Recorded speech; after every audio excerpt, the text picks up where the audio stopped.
Ṣé rí bàbá Ìjẹ̀ṣà, èèyàn mímọ́ mi ni. Ọ̀rẹ́ sí ọ̀rẹ́ ọkọ mi.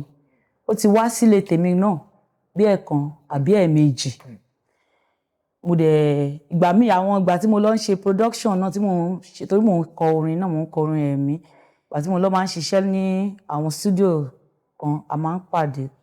Èmi ò gbọ́rú nǹkan bẹ́ẹ̀ rí. I'm not absorbing him. Mi gbọ́rú nǹkan bẹ́ẹ̀. So ìgbà tí ọ̀rọ̀ yẹn kọ́kọ́ jáde nígbà yẹn, èmi gan wà lára àwọn tó kọ́kọ́ sọ pé no, he couldn't do it. But ẹ pé nídìí tíátà yìí, oríṣiríṣi àwọn èèyàn ló wà ńbẹ̀. A dẹ̀ ní ìwà ọ̀tọ̀ọ̀tọ̀. Situation kan ti ṣẹlẹ̀ sí mi rí tó jẹ́ pé tó bá jẹ́ ọkùnrin míì ni kò ní gbà. Ìyẹn ó jẹ́ kémi náà dẹ̀ wà ní òye ìgbà míì tán bá rí obìnrin míì tó bá ṣìwàwù, bóyá wọ́n rí obìnrin míì tó yẹ ó yan àlè. Tọkọ máa ní wọ́n ka mọ́kùnrin, ó yẹ kí àwọn máa kọ́ ni. Ìgbà míì wà tẹ́ pé obìnrin yẹn kò ń ṣe wípé torí ó fẹ́ ṣe ìfẹ́ inú ẹ̀, wọ́n lè lo oògùn fún. Torí nídìí iṣẹ́ tíátà yìí ó ti ṣẹlẹ̀ sí mi rí. Wow. Bẹ́ẹ̀ ni mo sọ, tí mo dẹ̀ sọ fọ́kọ mi. Mo ṣiṣẹ́ kan lọ́dún yẹn. So nígbà tí mo ṣiṣẹ́, ẹnìkan wà tó jẹ́ pé mo nídìí nínú iṣẹ́ yẹn. Èmi àti ọ̀rẹ́ mi, kọ́lọ́run bá mi fọ̀run kẹ́ ọ̀rẹ́ mi. A lọ sílé ẹni yẹn, wọ́n á lọ bá pé kó wá bá mi ṣiṣẹ́ báyìí o. Ìgbà yẹn bóyá mi mọ iye tó lò máa gbà, bóyá lò máa gba 20-something thousand. Mo wá bẹ̀ pé ẹ má gba 20-something thousand lọ́wọ́ mi. Mi lè fún yín ju bí 7,000 lọ. Mi expect kó máa gbà. Bó ṣe wá lò máa gbà báyìí, mo kàn kúnlẹ̀ fún pé ẹ ṣé o tẹ́tí ẹ lẹ fẹ́ gba iye owó yìí. Ṣùgbọ́n lọ́jọ́ yẹn tí mo lọ síbẹ̀, mo rí obìnrin kan tó wá, tẹ́ bá rí fine car tí woman yẹn gbé wá, beautiful woman. Ó jókòó, tó bá ṣe dé, ẹni yẹn ní ó yá sún fún wọn. Woman yẹn sún fún wa, mo rò pé irú obìnrin yìí kí lobìnrin yìí wá ṣe nírú bí báyìí. So ìgbà tó wá dìgbà tẹ́ni yẹn fẹ́ bá mi ṣiṣẹ́, bó ṣe wá sí ilé ọ̀dọ̀ mi ni, bó ṣe wá ṣiṣẹ́, bóyá ó ti wá rí ilé kékeré tọ́lọ́run kọ́ fún wa nígbà. Ó ti rò pé bóyá mo lówó. So the next thing ni pé bí mi àti ẹ ṣe fojú kanra báyìí, bí ìfẹ́ ni ẹ ṣe bẹ̀rẹ̀ sí wà lọ́kàn mi ni. Because mo fẹ́ sọ bóyá ilé kan lè wà lénìí tó jẹ́ pé ọkùnrin mọ̀ pé ìyàwó òun ò lè ṣerú nǹkan báyìí, ó dédé lọ bá ìyàwó ẹ̀ nírú situation tí ò yẹ kó bá, tó máa ní mo máa kọ́ ni. Ìgbà míì ọ̀pọ̀ ìgbà míì wà tó jẹ́ pé obìnrin míì kò mọ nǹkan kan, wọ́n kàn lo nǹkan fún ni. Bó ṣe lo nǹkan fẹ́yìn ọkùnrin, wọ́n lè lò fóbìnrin náà. So mo kàn bẹ̀rẹ̀ sí ní rí picture ẹni yìí ní ojú mi ni, ló ń lọ, ló ń bọ̀, ló ń lọ, ló ń bọ̀. Ó wá dàbí pé ọkàn mi bẹ̀rẹ̀ sí ní fà sí. Tó bá di tí n bá sùn, mo máa rẹ́ nìyí. Tí n bá jókòó, mo máa rẹ́ nìyí. Tí n bá bẹ̀rẹ̀, mo máa rẹ́ nìyí. Àwọn èèyàn bá tún bẹ̀rẹ̀ sí ní bu. Èèyàn 8 ló ti fún lóyún. Èèyàn kìíní kan ló ti bímọ fún. Bó ṣe ń sọ ọkàn máa yìí, ó ṣáà ń lọ lára mi. Ẹ̀mí yẹn ti sọ fún mi pé máa yìí lóògùn fún mi. Nígbà tó yá, ó máa dàbí pé kí n lọ bá. Ó máa dàbí kí n lọ bá. Ayé àkàmàrà. Ẹ máa bá mi ká lọ. Gbogbo ẹ̀ lẹ máa rí nínú interview yìí. Orúkọ tèmi ni Yẹ́misí Alákìjà. Ọmọ bíbí ìlú Òṣogbo ni mí. Òròkè Àsálà. Ilé-ìwé tí mo lọ sí ilé-ìwé alákọ̀ọ́bẹ̀rẹ̀ nílùú Òṣogbo. Wọ́n ń pè bẹ̀ ní Ansarudeen.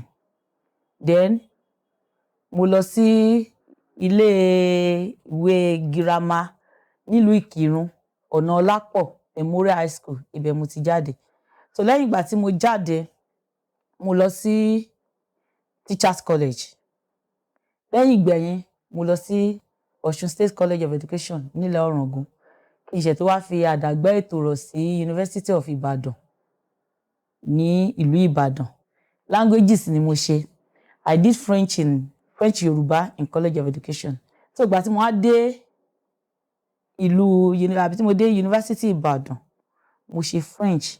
Mo wá combine theatre arts mọ́ because láti ilẹ̀ àárọ̀ mi, láti ìgbà tí mo ti wà ní primary 3 ni mo ti máa ń kọ ìwé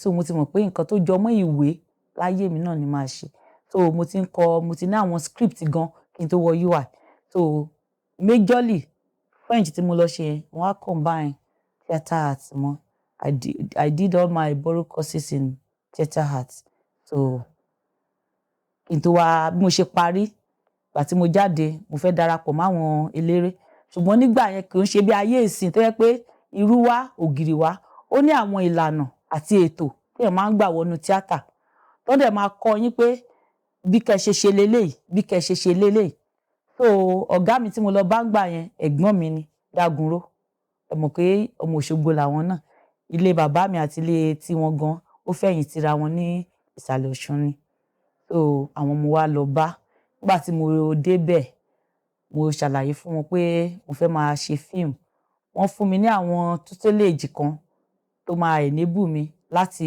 wà nínú Yorùbá industry so wọ́n dẹ̀ fún mi ní àwọn ìgbésẹ̀ tí máa gbé ṣùgbọ́n wọ́n mú èmi láti kọ́ mi bí ìgbà tí wọ́n ṣẹ̀ tún fẹ́ kọ́ ọmọ kékeré mọ́ṣẹ́ pé mo ti ṣe tíátà àti ní yunifásítì Ìbàdàn so wọ́n fún mi ní àwọn ìgbésẹ̀ bá ṣe máa bẹ̀rẹ̀ láti unit ìgbà yẹn wà ní under ANTP bí ṣe máa bẹ̀rẹ̀ láti unit mi bí mo ṣe máa dé local láti local dé state so mo ṣe wọ ìdí iṣẹ́ tíátà nìyẹn and that was 2003 I did my first movie in 2004 so bó ṣe jẹ́ nìyẹn.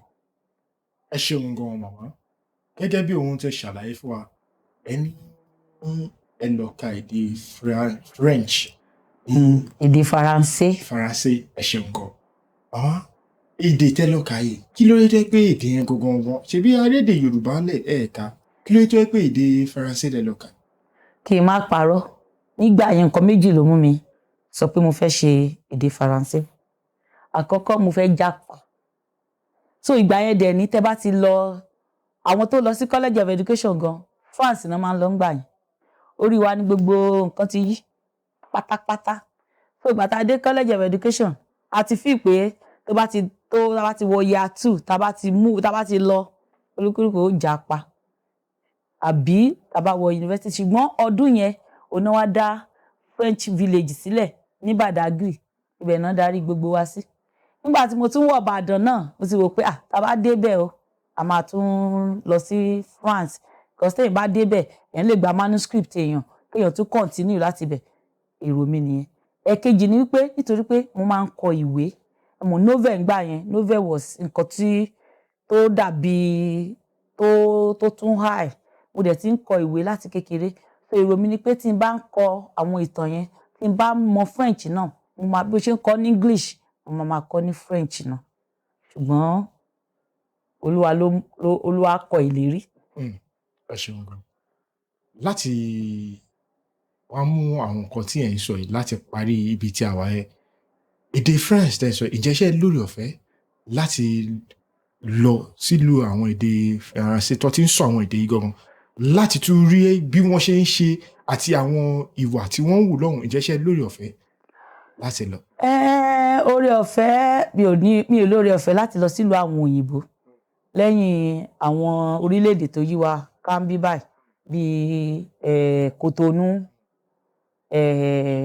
èwo ló tún tẹ̀lé ná Togo so ọ̀dọ̀ wọn dẹ̀ ní ìgbà tá à ń sọ yìí Nàìjíríà tún dára jù wọ́n lọ ní gbogbo ọ̀nà so èdè wọn gan ó tún wá fẹ́ lọ létí bákan bákan torí kò dàbí French tán fi kọ́ wa ṣe mọ̀ gbà táwa wà ń bẹ̀ yẹn àwọn bíi èdè òyìnbó France àwọn ará France òun náà fi kọ́ wa ṣùgbọ́n èdè tiwọn yẹn ẹ bá ń gbọ́ àwọn pàlépàlé tiwọn ó tún máa tún wá yàtọ̀ létí ẹ bá tún wò pé kí ni eléyìí so mi ò ní oore ọ̀fẹ́ yìí láti ìgbà tí mo dẹ̀ ti kúrò náà ní school gan ìtẹ̀ lórí ọ̀fẹ́ gan láti báyàn sọ tí n bá sọ díẹ̀ ni ìyí ṣe pé mo gbọ́ lọ títí ó kàn yẹ pé àwa tá a bá lọ sí school ẹ̀ a máa ń gùdù nínú ká kọ́ sílẹ̀ ju àwọn tó bá gbé lọ́hùn tán lè sọ èdè yẹn dáadáa wọn lè dàbí àwa tí a kọ́ tá mọ̀ pé ibi tó yẹ kéèyàn lo verb eléyìí sí leléyìí ibi tó yẹ kéèyàn lo plural sí ni tó yẹ kéèyàn lo singular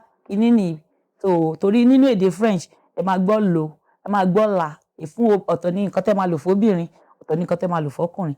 Gbogbo nǹkan èlò tó wá ní pátápátá ó tún ní ó nílò ẹ máa fi identify ẹ̀. Tẹ́ bá jẹ́ pé ó pọ̀ ẹ máa nílé. So àwọn tí ò bá kọ́ ẹ̀kọ́ báwa ṣe kọ́ yẹn wọ́n lè má mọ̀. Àwa lè má mọ̀ ọ́ sọ, ṣùgbọ́n tó bá di pé ká kọ́ sílẹ̀, mo sì fi ń kọ nǹkan méjì mẹ́ta náà. Ẹ ṣeun gan.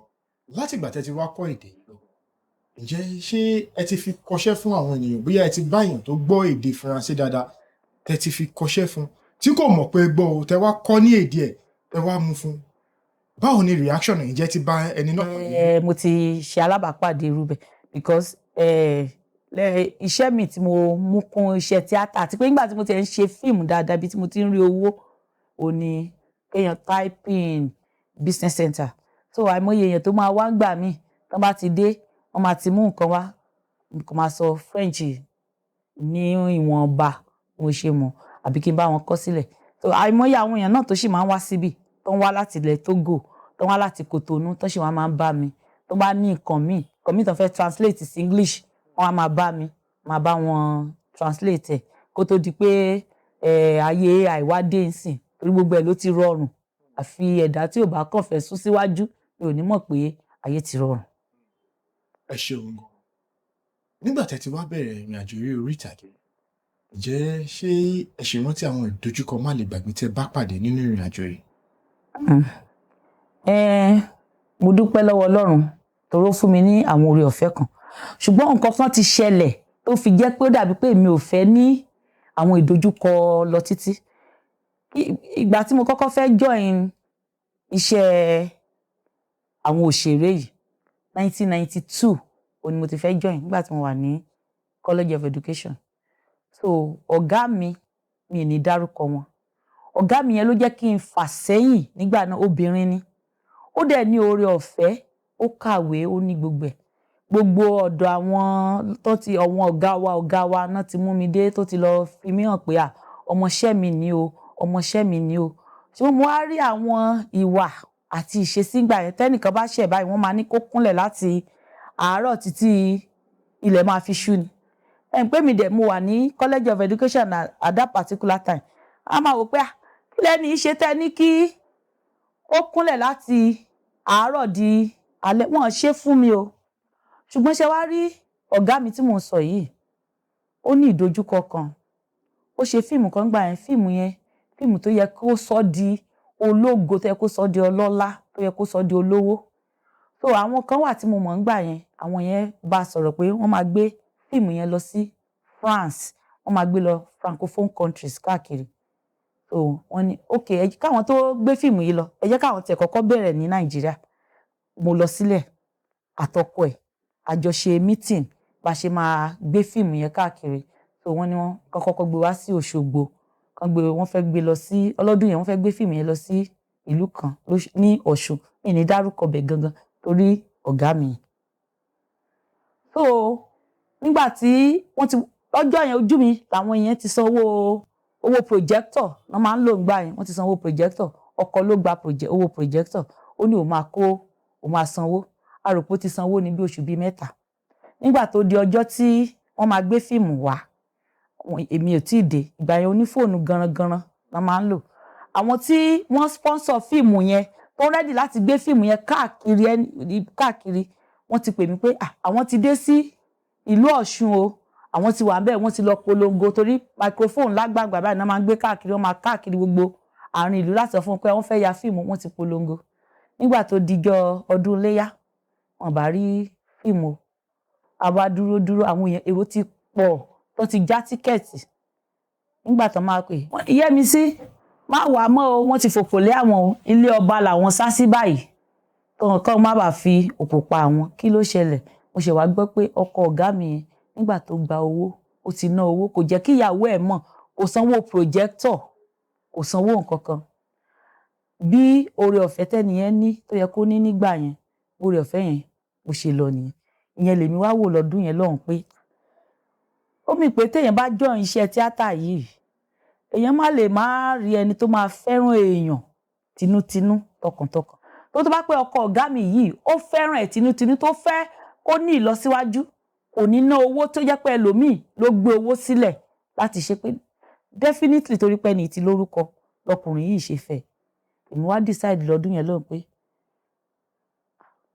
mi rò pé màá join film. Bóyá tí n bá rí ẹni tí n bá fẹ́ ọkọ tí mo pàdé ọkọ tó kanlẹ̀ fẹ́ràn mi bí gẹ́gẹ́ bí mo ṣe rí, tí ò ń ṣe pé ó fẹ́ mi torí nǹkan tí mo jẹ́. Mo wá ní lọ́kàn pé anytime tí n bá ní owó láti ya film tí mo ti ready, màá ṣẹ̀ wá padà wá sínú film. Nǹkan tí mo dẹ̀ wá ṣe náà ni. So mo fi ní Ọlọ́run fún mi ní oore ọ̀fẹ́. Àwọn ìdojúkọ, èmi ò kanlẹ̀ rí ìdojúkọ kankan. Èyí tó máa ní fẹ̀yìn balẹ̀ kan tó kò ṣẹlẹ̀ sí mi. Ìwọ tó bá tiẹ̀ kọnu sí mi gan báwo ló tiẹ̀ ṣe fẹ́ rójú mi sí? Kódà tó bá tiẹ̀ kọnu sí mi gan màá kọ́kọ́ yìn náà pé pẹ̀lú ojú mi yìí ẹnìkan sì tún lè kọnu sí mi. So èmi ò ní ìdojúkọ.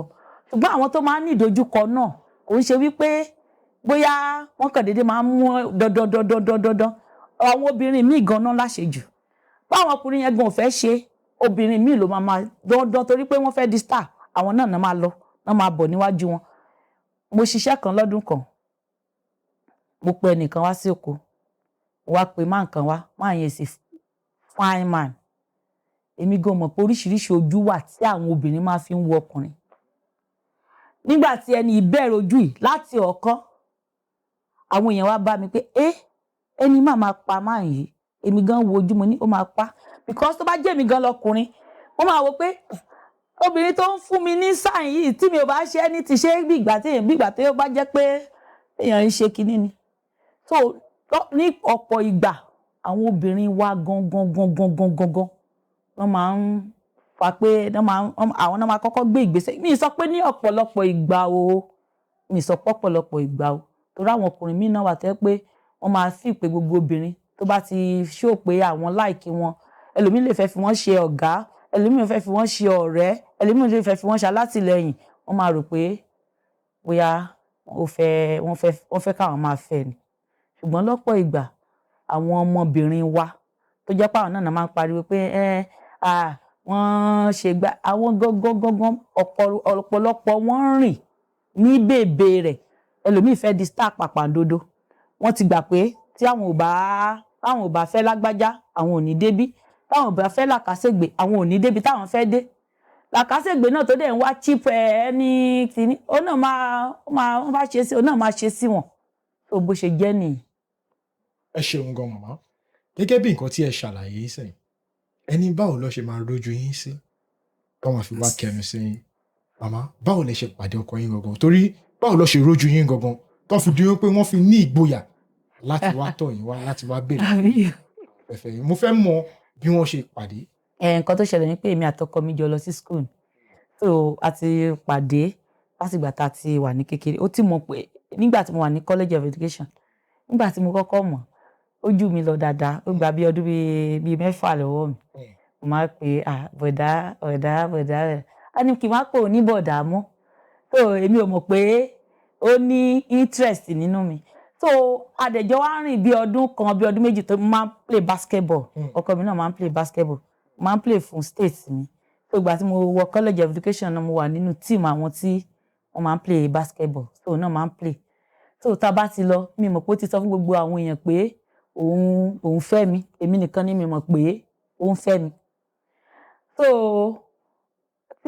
ó di ọdún kan a fẹ́ lọ sí Katsina Island or something. So ó ṣá tí n bá fẹ́ tó bá ní ká lọ. Àṣé nínú wọn ìkan tí wọ́n sọ pé Katsina Island ló máa ti lọ toast ọmọ yìí o, ló máa ti lọ bọ́ ọmọ yìí sọ̀rọ̀. Ọkọ mi ṣe tí mi fi lọ. Tó bá ní kí n pàdé níbí ó máa ní wọ́n ní kí n lọ dúró sí ká ní bóyá wọ́n ní ká pàdé lágége. Ó máa ní wọ́n ní kí n lọ dúró sí Bágà. Táwọn yẹn fi lọ. So ìgbà tán lọ ó ṣe wá kọnu sí mi. Ó wá ní òun torí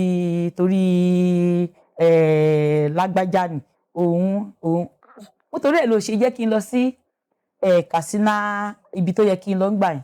Ṣùgbọ́n torí pé èèyàn dáradára ni. Ṣé mọ̀ tẹ́ bá rìn tẹ́ ti dàbí ọ̀rẹ́ bí ọdún méjì ẹ ti mọra yín títí di ìsìn tẹ́ bá ṣì rí wa gan a sì máa ṣe bí ọmọ kékeré ni. Torí pé a ti fẹ́ra láti kékeré. Òun náà mọ̀ pé mo fẹ́ ṣe tíátà yìí. Ìgbà tí mo sọ pé mo fẹ́ ṣe ìwọ̀sẹ̀ táyìn tó bẹ̀ mí ó ní àjọ má ṣe tó bá lọ ṣe wọ́n ní gbà mí mẹ́rẹ̀ lọ́wọ́ báyìí. Tó bá gbà mí ó dá mo promise pé tá bá ti marry mo máa àlọ́ ẹ̀kọ́ kò ṣe. Ó dẹ̀ ìgbà tá a dẹ̀ marry lóòótọ́ ó allow mi, kò yọ mí lẹ́nu rí. Mo máa ṣiṣẹ́ lójú ẹ̀ báyìí, ó máa wà bẹ́ẹ̀ níbi tí gbogbo èèyàn bá wà.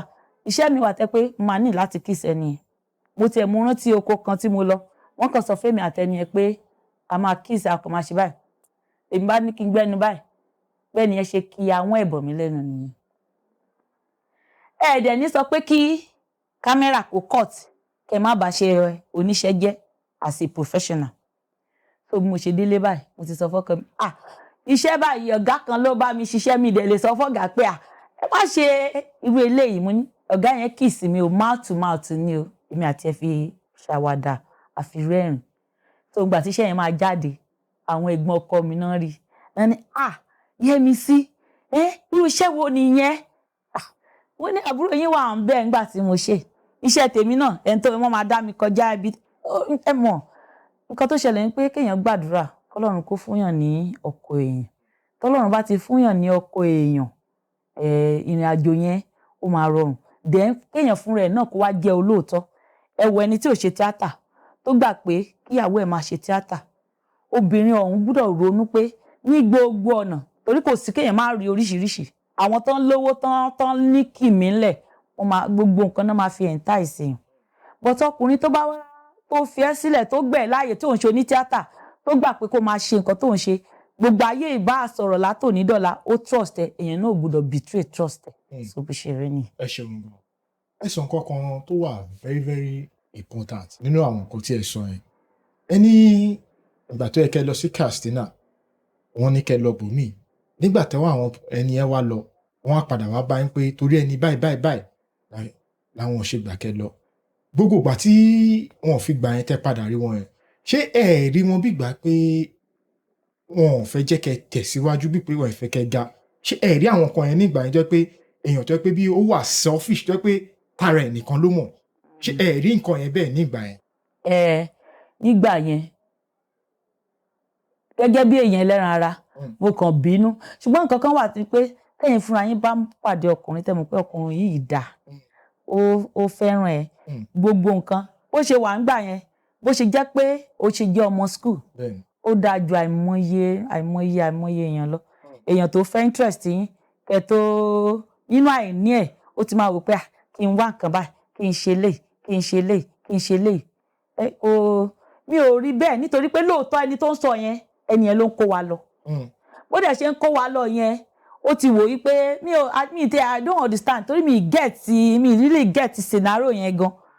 It was even after tán ti lọ, tán ti dé lẹ́ni yẹn wá ní kí ló dé tí mo disappoint àwọn. Nǹkan tó ṣe ni pé àwa ta fẹ́ play basketball kò yẹ ká lọ. So wọ́n kàn fẹ́ mú mi lọ on honorary base ni, because I qualify láti lọ.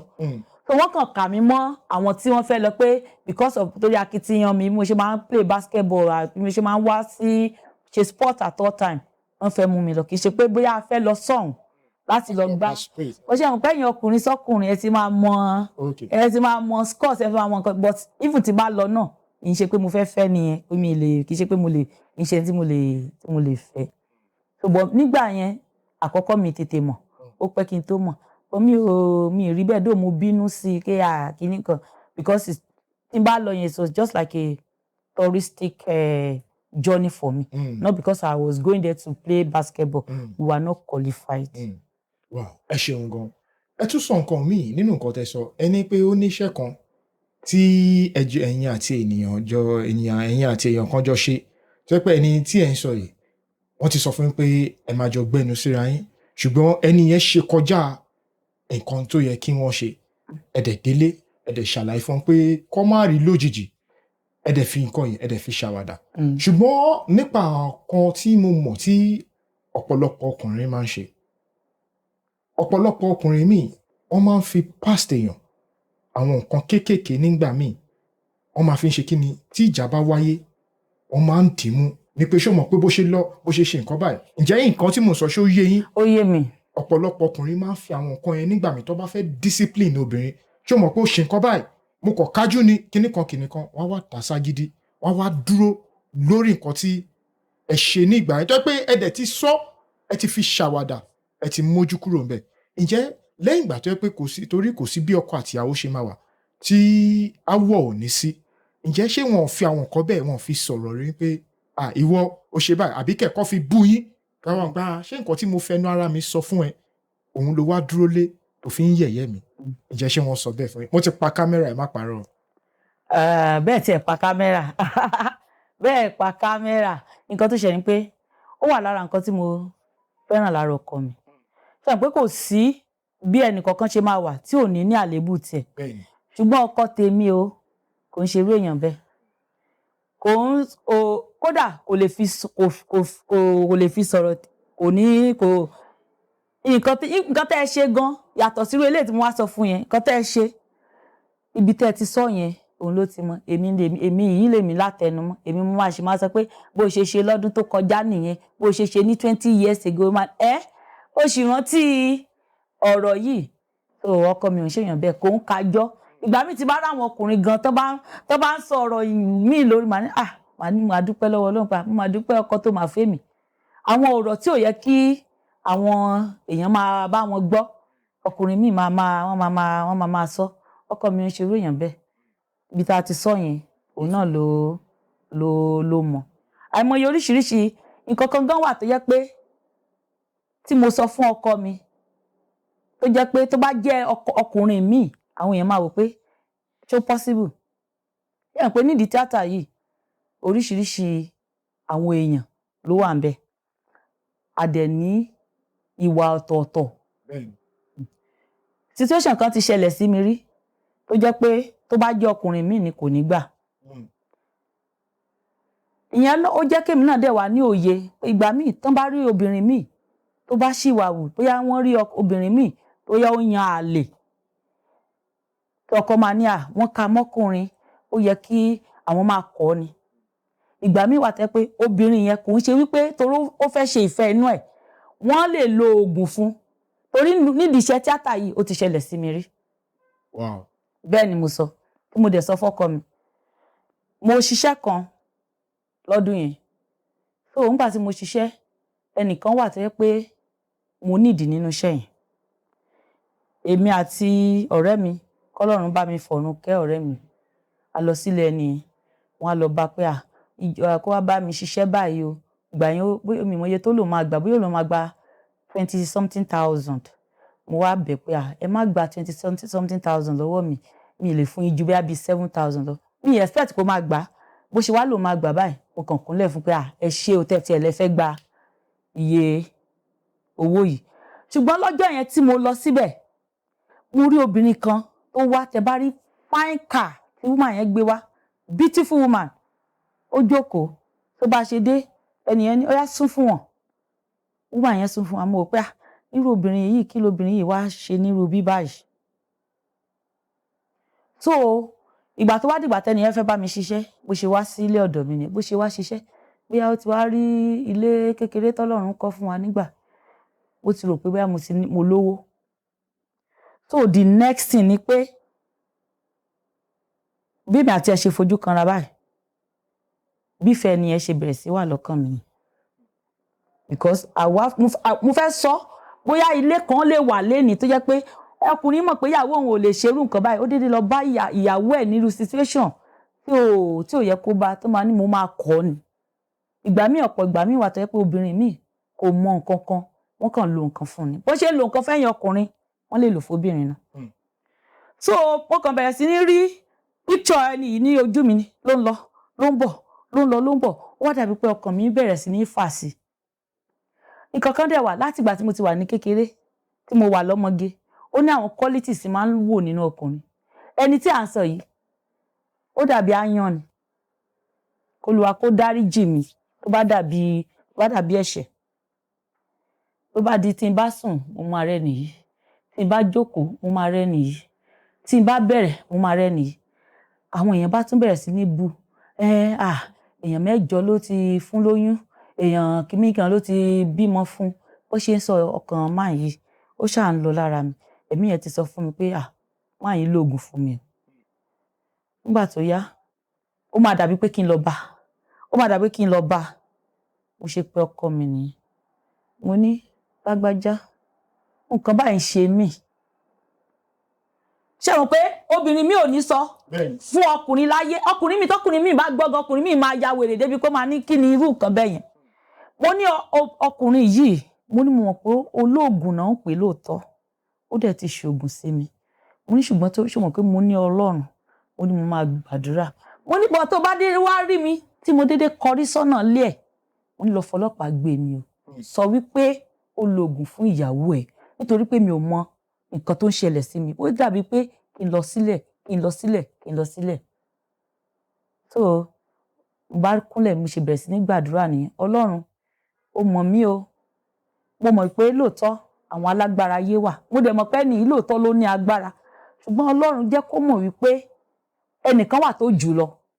Tó bá ti ń ṣe fún gbogbo ẹ̀, mo ṣe wá rántí obìnrin tí mo rí tí mo ló gbé big jeep wá sílẹ̀. Mo sọ definitely nǹkan tírú ẹni náà máa lò fún obìnrin yìí ni. Ó ti rò bóyá mo lówó. Kò mọ̀ bóyá ṣe manage. Wọ́n ti fi pé bóyá máa lọ kókó owó ọkọ ẹ̀ wá fún wọn. Wọn kọ pé kán bá ti tẹ lòmíì jẹ́ nítorí pé kí tí wọ́n lè dára. Wọn tiẹ̀ ní kà sí pé nǹkan tó dára gan làwọn ń ṣe. So mo ṣe wá mọ́ ní ṣùgbọ́n Ọlọ́run tó bá jẹ́ pé lóòótọ́ ọkùnrin yìí ṣe nǹkan sí mi, mo fẹ́ kó jẹ́ kí n mọ̀. Bàbá sùn bó ṣe di aago 5:30 lọ́jọ́ ẹ̀bẹ̀ nìyẹn ṣe pè mí nìyẹn. Ó bá ní Yẹ́misí. Mo ní yes sir. Aya Alákìjà. Mo ní yes sir. Ọkọ mi náà ti jí. Ṣé ọkàn mi ò fà ẹ́ ni? Ṣé kò yẹ kó ti dọ́dọ̀ mi? Mo ní ọkàn yín ń fà mí bíi ti báwo. Mo ní kí ni ti tèmi? Ládùúrú gbogbo àwọn obìnrin tẹ́ ẹ ní. Kí ni tèmi fẹ́ jẹ́ tọkàn yín fẹ́ fi máa fà mí? Ó ní má sọ bẹ́ẹ̀ mi, gbogbo àwọn tó ń gbọ́ yẹn irọ́ lásán náà pa. Ó yẹ kí ọkàn mi kó máa fà sí ẹ, ó yẹ kó ti dé ọ̀dọ̀ mi. Mo wá sọ fún mi ní láyé yín kan tẹ́ sọ yẹn. Tẹ́ bá tún ṣe bẹ́ẹ̀ lọ́jọ́ mi, mo lè máa jẹyàn yín níṣu ni. Mo ní mo wà lábẹ́ ọkọ mi, mo lẹ́kọ̀ọ́ mi ló wà lẹ́gbẹ̀ẹ́ mi. Ẹ pè mí ní aago 5:30, ọkọ mi náà ti dìde, ọkọ mi dárúkọ pé ṣé lágbájá nìyẹn? Mo forúkọ bò láṣìírí. Ṣé lágbájá nìyẹn? Mo lóhùn ni. Mo lóhùn ló ń pè mí. So mo ní tẹ́ bá ń ṣe fún gbogbo èèyàn, ẹ lè rí ṣe fún mi o, nítorí pé mo ní Ọlọ́run. Mi ò wá o. Ọkàn yín tẹ́ ló ń fà yẹn, ẹ mọ̀ bí tí ọkàn yín ń fà sí, kò ń ṣe ọ̀dọ̀. Bọ́lọ́run ṣe bá mi ṣẹ́ ogun ẹ̀ nìyẹn. So ẹ wá wo irú nǹkan bẹ́ẹ̀ yẹn tó bá jẹ́ wípé ọkùnrin mi lèèyàn sọ fún.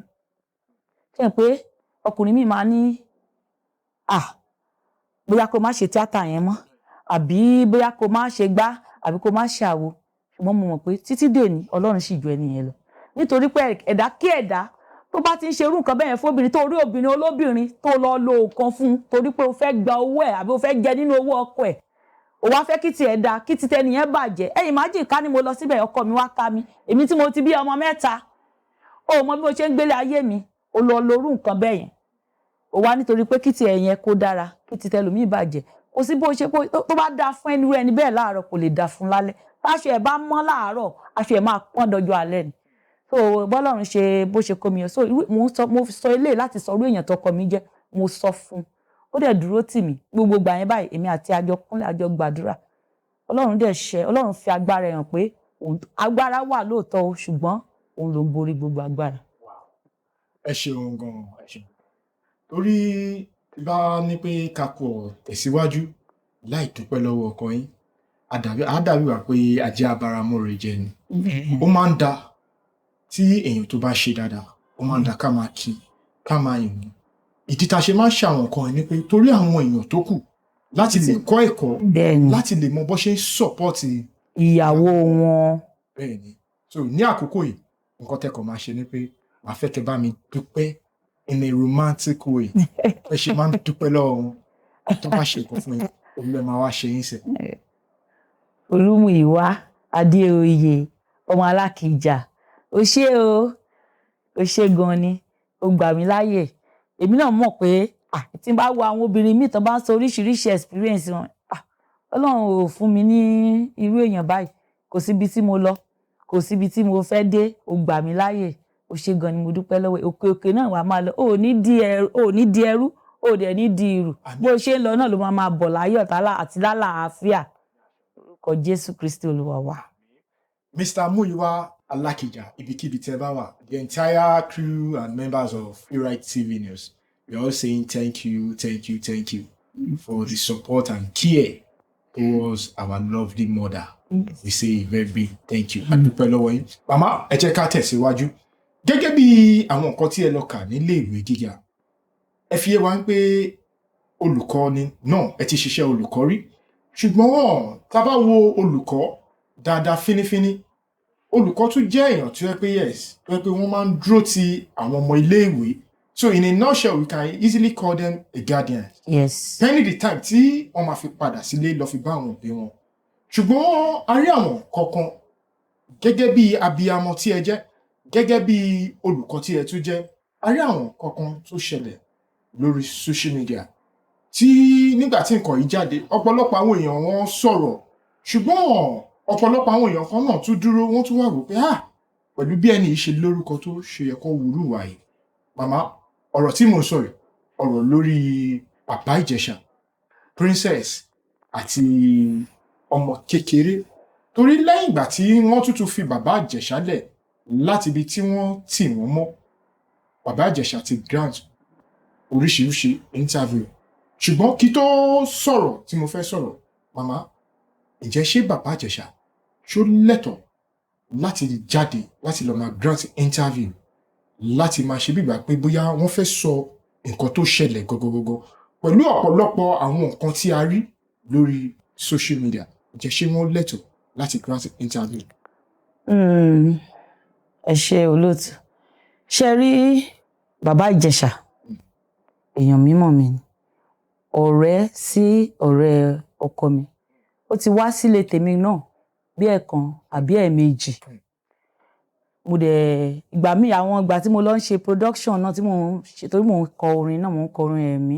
Ìgbà tí mo lọ máa ń ṣiṣẹ́ ní àwọn studio kan, a máa ń pàdé. Èmi ò gbọ́rú nǹkan bẹ́ẹ̀ rí. I'm not absorbing him. Mi gbọ́rú nǹkan bẹ́ẹ̀. So ìgbà tí ọ̀rọ̀ yẹn kọ́kọ́ jáde nígbà yẹn, èmi gan wà lára àwọn tó kọ́kọ́ sọ pé no, he couldn't do it. But ẹni tó bá ní ẹ̀mí Ọlọ́run, nígbà tí mo wo àwọn fídíò yẹn, mo rí fídíò yẹn o, mo rí dáadáa. So ìkọ̀kan tó dẹ̀ wà lọ́rọ̀ tèmi ni pé ìyá mi, wọ́n mọ̀ mí. Tá ọ̀rọ̀ bá pa èèyàn méjì pọ̀, tẹ́niyẹn bá rojọ́, tí ìyá mi bá rojọ́, tí ọ̀rọ̀ bá ṣe rí, ó máa sọ, ìyá mi gan máa bínú gbà mí pé ṣé kò yẹ kó gbè lẹ́yìn mi. Mi ṣerú èèyàn bẹ́ẹ̀. Nǹkan ṣe pé nígbà tí mo wo fídíò yẹn, Bàbá Ìjẹ̀ṣà ń ṣe ẹni tí mo lè sọ pé èèyàn máa ṣe alátakò rẹ̀. Ṣùgbọ́n nǹkan tí mo rí yẹn náà kò ń ṣe nǹkan tí èèyàn gbọ́dọ̀ sọ pé báwo ló ṣe. So káàtẹ̀ wàá mẹ́nu kúrò ńbẹ̀. Bàbá Ìjẹ̀ṣà ti lọ sí ẹ̀wọ̀n. Ó ti serve nǹkan tí wọ́n sọ pé ó ṣe. So interview tó grant yẹn ní ọpọlọ ti tèmi, lóòótọ́ ó deny pé òun ò ṣe, but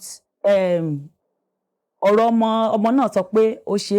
Then àwọn fídíò kan wà tàrí nǹkan tèmi expect lọ́rọ̀ kan ni pé bó ṣe dé yẹn, ó yẹ kó sọ pé okay, wọ́n set me up. Even the people that àwọn tó set it up náà sọ pé àwọn ò set it up. I made a mistake gẹ́gẹ́ bí human being. Tàbá gbogbo alámúlárí ṣe àṣìṣe. Ó dá wọ́n set mi, mo dẹ̀ fall, mo ṣe àṣìṣe, mo tọrọ ìdáríjì. Àti pé mo ṣe o, àti pé mi ṣe. It's time for me to move forward.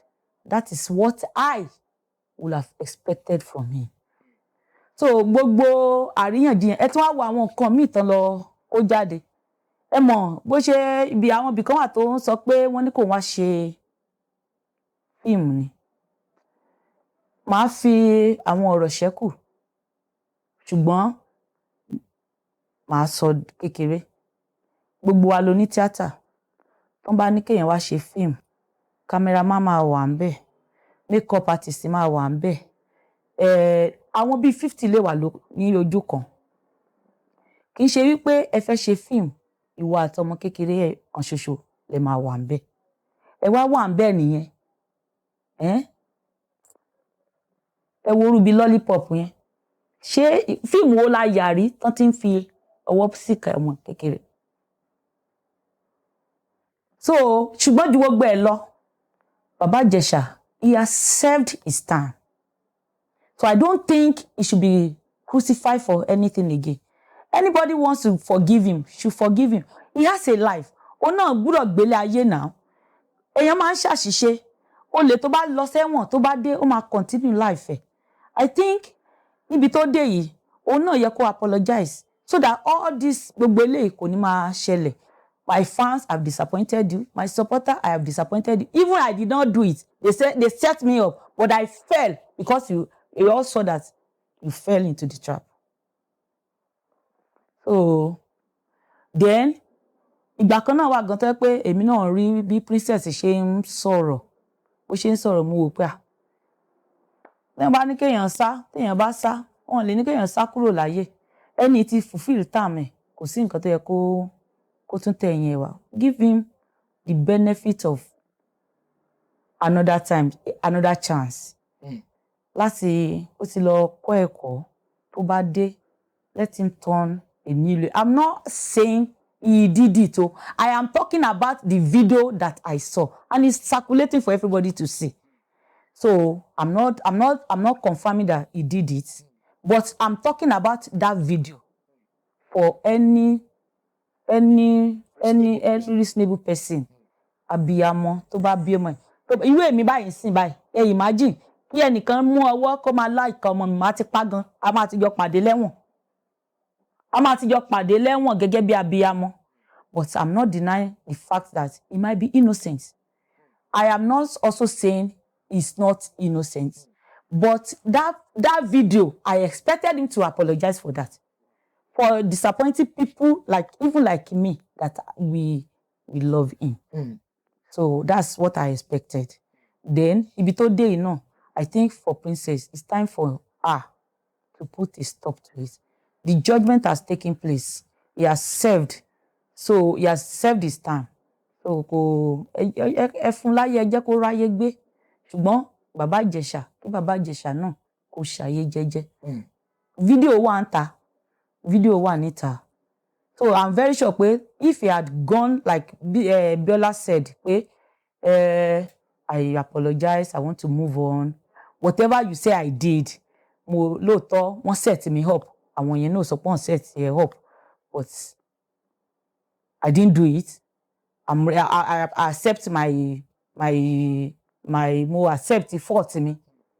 Forgive me. I think the whole world, because everybody love Baba Ijesha. Most people they will have embraced him, and they will have welcomed him back. So, bí mo ṣe feel ni. Ẹ ṣeun gan màmá. Ǹjẹ́ gẹ́gẹ́ bí nǹkan tí ẹ ṣàlàyé fún wa yìí, ǹjẹ́ ṣé ẹ rí wípé Princess ẹ rí ní pé bóyá ó ti àṣejù bọ̀ nǹkan wọn? Torí according to àwọn nǹkan tí a kà tàdé tó gbọ́, wọ́n fi ń yé wa pé ọmọ kékeré yìí, ọmọ yìí, wọ́n fi ń yé wa pé ọmọ yẹn kì í ṣe minor gẹ́gẹ́ bí nǹkan tí a ń sọ. Ní pé ọmọ yẹn ti kọjá 18 years gẹ́gẹ́ bí nǹkan tí a gbọ́ àti nǹkan tí wọ́n sọ káàkiri. Màmá, lẹ́yìn ìgbà tí Baba Ijesha tó ti dé látẹ̀wọ̀n, Princess yìí ń jáde tó ń ṣe videos back to back. Màmá, ṣé ẹ rí pé Princess ń ti àṣejù bọ̀ nǹkan ẹ̀?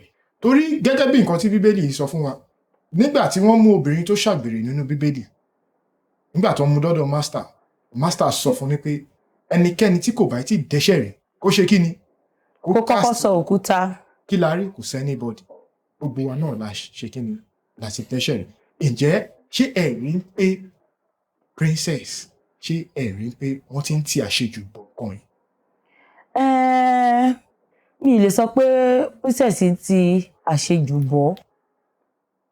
Mi dẹ̀ lè sọ wípé kò ti àṣejù bọ̀.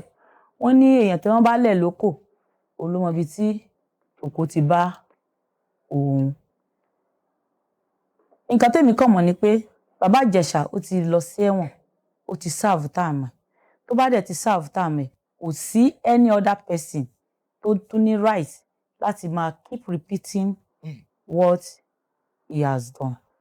But ẹ̀rọ tó ṣẹlẹ̀ yìí, ìgbà míì máa ń wà tó bá léèyàn láṣejù. Tó bá jẹ́ pé it is a reply to what you said about me nǹkan. so ohun tí mo fi sọ pé mi lè sọ pé ó ná àṣejù mi lè sọ pé kò ná àṣejù. So we all heard the interview of Baba Ijesha. So if it is a reply to what she was saying, so mi lè sọ pé ó láṣejù mi lè sọ pé ṣùgbọ́n nǹkan tèmi kàn mọ̀ ni pé Baba Ijesha, he has right to live. Màmá, gẹ́gẹ́ bí eléré orí ìtàgé tí ẹ jẹ́, mo fẹ́ béèrè ìbéèrè kan torí ọ̀pọ̀lọpọ̀ àwọn ènìyàn tí wọ́n ń bẹ nílé tó bá rí obìnrin àgàgà tó bá jẹ́ Sisi tó ń ṣeré orí ìtàgé, ọ̀pọ̀lọpọ̀ àwọn èèyàn máa ń rí wọn pẹ̀lú ojú mi. Màmá, ǹjẹ́ ṣé tó bá jẹ́ obìnrin nínú eléré orí ìtàgé tó jẹ́ pé iṣẹ́ yìí nìkan, iṣẹ́ orí ìtàgé yìí nìkan ló ń ṣe, ǹjẹ́ ṣé èèyàn lè fi là láì múṣẹ́ mi mọ̀ pé iṣẹ́ orí ìtàgé nìkan ló ṣe, ṣé èèyàn lè fi là ó fi jẹ́ èèyàn là? Nǹkan tó ṣẹlẹ̀ ni pé láyé ìsìn Bẹ́ẹ̀ni. èèyàn lè fi là ṣùgbọ́n ìgbà kan wà sẹ́yìn tó jẹ́ pé nǹkan tí àwọn marketers fojú àwa Yorùbá àbí even I think ó ṣẹlẹ̀ pẹ̀lú àwọn English náà tán fojú àwọn producers of film kìnìrí ó ní agbára. Èèyàn máa ṣe, èèyàn lè má là. Èèyàn lè padà sóko abúlé. Mo rántí the first film tí mo kọ́kọ́ ṣe ní 2004. It was a cinema movie. A gbé káàkiri. Mo gbé lọ sí Ìgànmú schools káàkiri bẹ́ẹ̀. Nígbà tá a dé ọjà, marketer tó tà, owó mi ṣì wà lọ́wọ́ ẹ̀dọ́là. Mo rántí pé ìgbà tí mo fẹ́ ya fíìmù yẹn, the first owó tí mo kọ́kọ́ kó jọ láyé mi, it was 800,000. Téèyàn bá fẹ́ lò ńgbà yẹn, they were selling block ilé 10 naira náà ta block. Ẹyọ block 10 naira nínú 800,000 tí mo fi ṣe. At the end of the day, gbogbo mo ṣàlejò, mo ṣà ọ̀nà jọ. The first money tí mo kọ́kọ́ ṣe nígbà tó wó níyì was 800,000. So mo fi bí 500,000 ṣe fíìmù yẹn. After ká tó máa gbé káàkiri, mo ṣàná bí almost 800 lé lórí. Tí n bá máa owó ẹ̀gán ṣì wà lọ́wọ́ marketer dọ́là. Tí marketer yẹn bá ṣì wà láyé, òun gan tó bá rí mi lénìí, ó mọ̀ yìí pé òun jẹ mí lówó. Many like that. The last one tí mo ṣe, ẹ wo ojú rí tó nígbà yẹn wọ́n lè fi là ṣùgbọ́n láyé ìsìn èèyàn lè ṣe kó lè là nítorí pé Ọlọ́run ti fa àǹfààní orí YouTube sílẹ̀. Ó fi àǹfààní Netflix, though mo mọ̀ pé for now we are facing some challenges because of àwọn kan tí wọ́n lóore ọ̀fẹ́ tán ti bà arúbẹ̀ yẹn jẹ́ fún àwọn míì. So èèyàn lè ṣe kó là kó lówó lọ. Ẹni tó bá lówó tó bá ṣe cinema tó dẹ̀ tà ní cinema, kí ló tún wá ká? Kò sí nǹkan, owó wà ń bẹ̀. But fún ẹni tó bá ṣẹ̀ fẹ́ bẹ̀rẹ̀ tí ó dá kéèyàn ní nǹkan míì téèyàn máa mú mọ́ tó máa jẹ́ bí source of your money, then kéèyàn wá máa mú tíátà mọ́. Tọ́lọ́run bá wá lòun dé sínú ayé ẹ̀, ó máa gbé ẹ láti ibi tó wà yẹn débi tó yẹ pé iṣẹ́ yẹn tó ń ṣe yẹn wàá pátì ní. So bí mi ṣe rí ni. Ẹ ṣeun gan màmá. Màmá, láti ìgbà tẹ́ ti wá bẹ̀rẹ̀ eré orí ìtàgé, ǹjẹ́ ṣe rántí ijọ́ tí inú yín dùn jù àti pé kí ló ṣẹlẹ̀ sí yín lọ́jọ́ náà lọ? Ọjọ́ tí inú mi dùn jù lórí ọ̀rọ̀ fíìmù yìí, ó ní pé mo ya fíìmù kan nígbà yẹn, fíìmù ara alára, ó wà lórí YouTube. So gẹ́ẹ̀ kan wá ọmọ University of Ìlọrin, mo ti gbàgbé ibi tó ti wá. So fíìmù mi yẹn ló fi ṣe project ẹ̀. So nígbà tó wá mú fíìmù yẹn, ó ní Yorùbá ni gẹ́ẹ̀ yẹn ṣe. Project ẹ̀ wá dá lórí Yorùbá film. Professor ẹ̀ wá ní kó lọ mú fíìmù tó fẹ́ kọ project lé lórí. Ó lóun kó bí fíìmù bí 10. So nínú gbogbo fíìmù yẹn, fíìmù tèmi yẹn, òun ni professor yẹn wá mú. Ó ló sọ fún òun pé this is a film.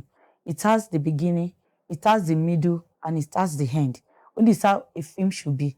So ó wá sọ́dọ̀ mi, ó ṣe interview, èmi náà bá kọ nǹkan sínú ìwé ẹ̀.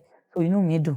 Ìdí tí inú mi fi dùn ni pé for a whole professor to recognize your work, it means a lot. It means a lot to me, and it means pé Ọlọ́run fún yàn náà lọ́pọlọ níwọ̀nba bó ṣe wù kó rí. So ìjọ́ yẹn ni inú mi dùn jù. Ẹ ṣeun gan. Màmá, kò sí ijọ́ téèyàn máa ní ijọ́ tí inú ẹ̀ dùn jù tí kò ní tìdàkejì. Ǹjẹ́ ṣó wà tẹ̀lẹ̀ ṣe rántí láti lè bá wa sọ? ní inú film industry yìí, especially when you are producing film, àìmọye ìgbà nínú yìí máa bàjẹ́ o. Tẹ́ bá dóko báyìí, ẹ máa expect lágbájá pé lágbájá yìí ló máa ṣe lead role. Bóyá ó ti bá ń ṣiṣẹ́ ọjọ́, ó ti ṣiṣẹ́ ọjọ́ kan, lẹ máa dúró de lágbájá. Lágbájá máa lóun wà lágége. Ó lè má dé títí ijọ́ yẹn.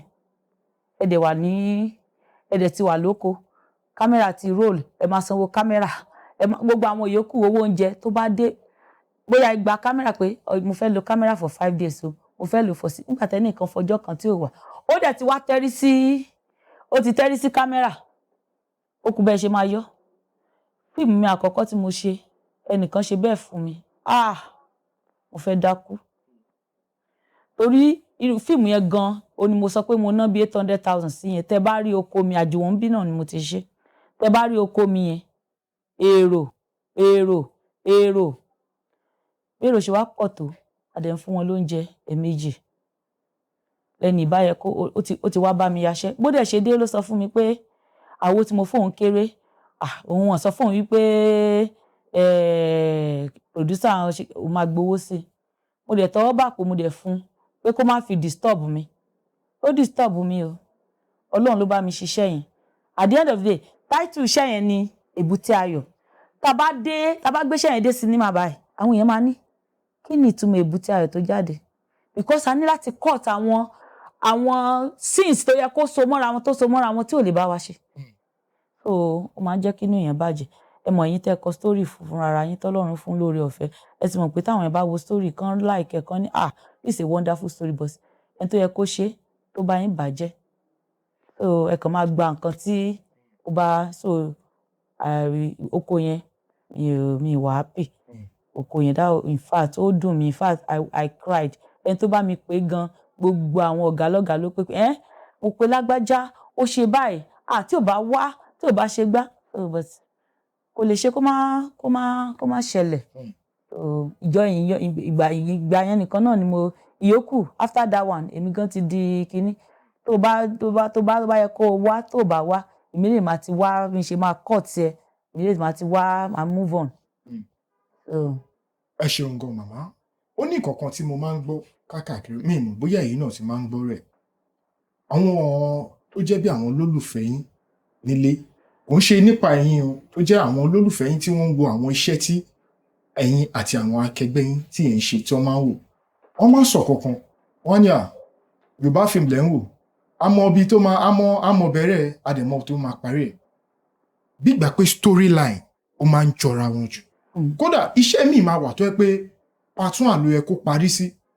Torí pé yes, wọ́n fẹ́ make owó, wọ́n ṣe part 2. Tẹ́ bá ń wo part 2 yẹn lọ, bí láàrin 10 minutes nìkan tó meaningful tẹ́ máa bá pàdé. Èyí tó kù wá kọ̀ dẹ̀ di bí pé kó máa kọrin, kó máa ṣe àwọn nǹkan ìtumọ̀. Màmá ìjẹ́ṣẹ́ ti máa ń gbọ́ nǹkan ẹ̀.